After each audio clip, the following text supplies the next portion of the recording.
Daily. Taste the Daily. Chennai Abiramapuram பகுதியில் பரிகார பூஜை செய்வதாக கூறி தங்க நகைகளை வாங்கி மோசடியில் ஈடுபட்ட நபர் சிக்கினார். மந்தைவெளி பகுதியைச் சேர்ந்த ரமேஷ் என்பவருக்கு அவரது நண்பர் மூலம் பெரம்பூரைச் சேர்ந்த அறநிலையத்துறை உறுப்பினராக உள்ளதாக கூறி பூரண பிரகாஷ் என்பவர் அறிமுகமாகியுள்ளார். இந்நிலையில் பூரண பிரகாஷ் கடந்த வருடம் ரமேஷின் வீட்டிற்கு சென்று அவருக்கு சூனியம் வைத்துள்ளதாகவும் பரிகார பூஜை செய்வதாக கூறி 2 தங்கச்செயின், ஒரு தங்க வளையல் என 76 கிராம் தங்க நகைகள் மற்றும் குடும்ப புகைப்படத்தை வாங்கி சென்றுள்ளார்.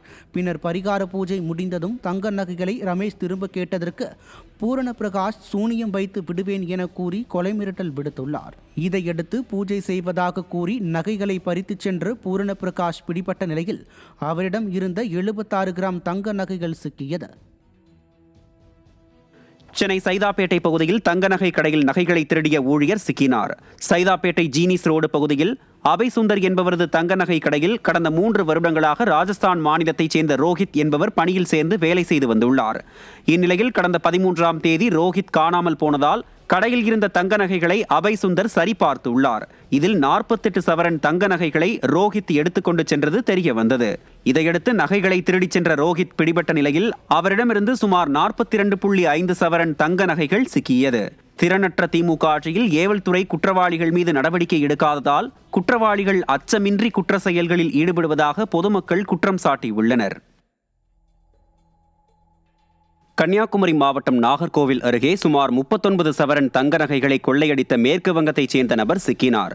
மீனாட்சிபுரம் பகுதியில் உள்ள கணேசன் என்பவருக்கு சொந்தமான நகைக்கடையில் மேற்கு வங்கத்தைச் சேர்ந்த சுபாஷ் மேத்தா என்பவர் பணியாற்றி வந்துள்ளார். இந்நிலையில் பாலிஷ் செய்வதற்காக கொடுக்கப்பட்ட சுமார் 39 சவரன் தங்க நகைகளை சுபாஷ் மேத்தா திருடிச் சென்றதாக கூறப்படுகிறது. இது குறித்து அளிக்கப்பட்ட புகாரின் அடிப்படையில் மேற்கு வங்கத்தில் பதுங்கியிருந்த சுபாஷ் மேத்தா பிடிபட்டார்.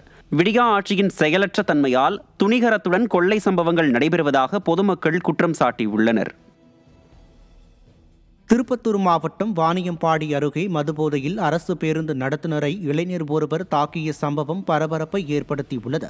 விஜிலாபுரம் பகுதியில் சென்று கொண்டிருந்த அரசு பேருந்தை மதுபோதையில் இருந்த இளைஞர் ஒருவர் வழிமறித்துள்ளார். அவரை அரசு பேருந்து ஓட்டுநர் மற்றும் நடத்துனர் அங்கிருந்து செல்லும்படி கூறியதால் ஆத்திரமடைந்த போதை ஆசாமி நடத்துனருடன் வாக்குவாதத்தில் ஈடுபட்டதுடன் அவரை தாக்கியுள்ளார். பதிலுக்கு நடத்துனரும் இளைஞரை தாக்கியதால் அங்கு பரபரப்பான சூழல் ஏற்பட்டது. விடியா ஸ்டாலின் அரசு மதுக்கடைகளை திறந்து வைத்து இளைஞர்களை சீரழிப்பதே இதுபோன்ற குற்ற செயல்களுக்கு காரணம் என குற்றம் சாட்டப்படுகிறது.